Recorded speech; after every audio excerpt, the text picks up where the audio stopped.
such a good question, really and truly. And I'm in the middle of that debate now. I'm a big supporter of Extinction Rebellion. I have been since 2019. I am particularly supporting a number of people who are facing prosecution in court cases. I'll be appearing in court next week on behalf of some of those who've been prosecuted. For me, Extinction Rebellion ignited a different way of thinking about what we need to do, personal responsibility, and putting our bodies where our words are, which was very inspirational for me and re-energized a lot of my own sense of what we need to do now as individuals. And I'm in awe of some of the courage that has been shown by people who've undertaken those actions. Extinction Rebellion is in a difficult place at the moment. It lost a bit of its energy at the end of 2019, before COVID, and 2020 was a hellish year. 2021 has been really difficult. No one quite knows where Extinction Rebellion is going to go. And there is a big group of people in Extinction Rebellion, which, as you know, is not a completely homogenous organization. There are tons of different voices and expressions of opinion in Extinction Rebellion. And there's a whole group of people who just felt Extinction Rebellion had gone soft.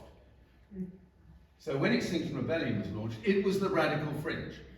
It was basically pointing out to mainstream NGOs they weren't doing enough, and we had to do it differently. So we're going to bring back non-violent direct action into the midst of the climate campaign. We're going to urge people to undertake a new level of civil disobedience, which I personally believe is absolutely necessary. So that group in Extinction Rebellion split off under the leadership of someone called Roger Hallam, one of the co-founders of Extinction Rebellion, and set up Insulate Britain. And their theory of change, because like all good activists, you need to have a theory of change. What do you think is going to change as a result of the actions you take? You have to think that through. Their theory of change is if you piss off enough people, day after day, through acts of undoubted courage. I don't know if any of you saw the coverage of some of the, oh my God, the threats of violence to which those protesters were exposed. If you do that consistently, day after day, the politicians will have to listen to this and will change their policy. This is a very weak theory of change. It's a pretty weak theory of change even when you've got a progressive government. It's a massively weak theory of change when you've got a government of the kind that we've got, with a built-in majority of 80 MPs in the House of Commons. So what Insulate Britain has done, and I've been very clear about this, is they've flagged the critical significance of the disgracefully poor quality housing in this country.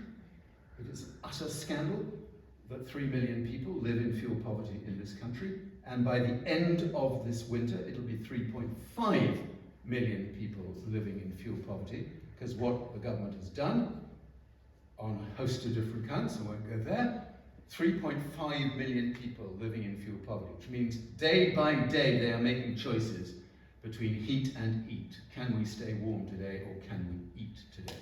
And very often their children are the direct victims of that poor quality housing.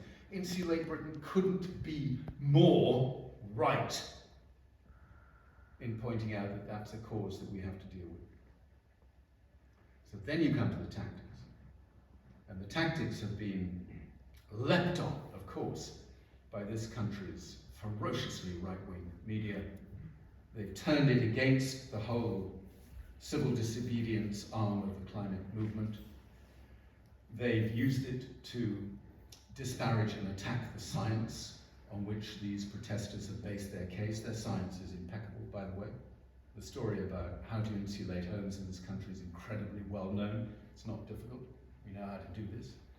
And that's given a lot of people a sense that the direct action part of the climate movement has lost its way, and we don't want to support it any longer. And some of the surveys done are really disheartening, because some of the surveys done show that people who supported Extinction Rebellion in principle through 2019 and into 2020 are now no longer supporting XR because of Insulate Britain.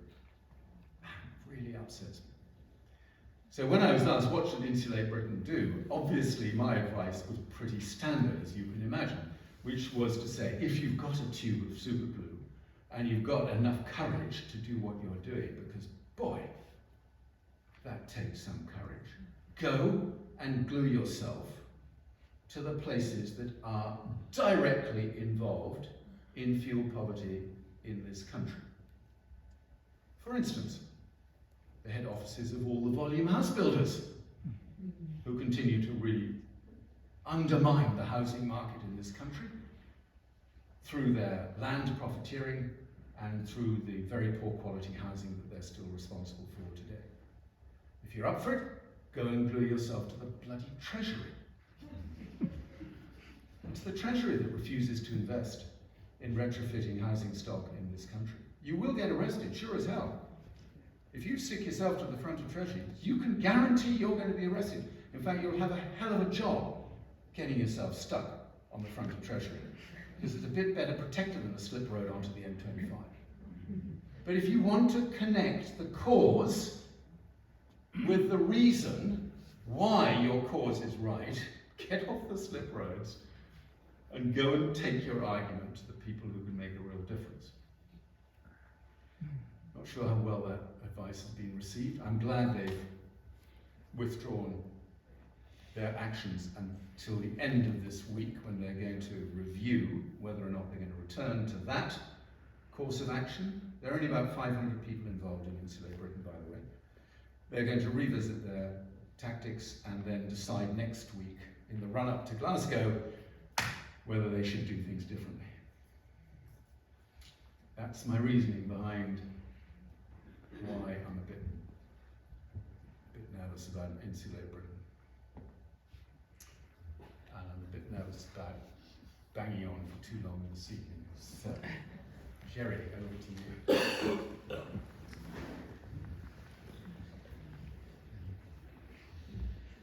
Well, Jonathan, I have a daughter working in Whitehall, and she said, if I get myself arrested, I'll never speak to you again.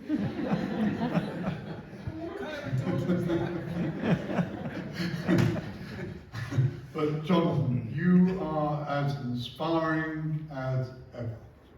And thank you so much for giving up your time to come and speak to us this evening and give us information that really we don't necessarily have.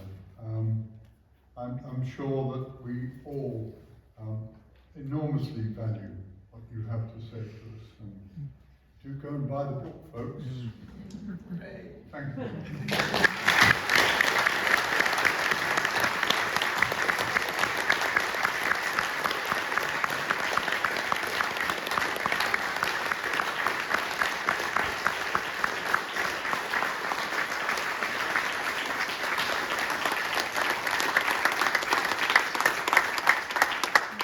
Can I just say that we've got some information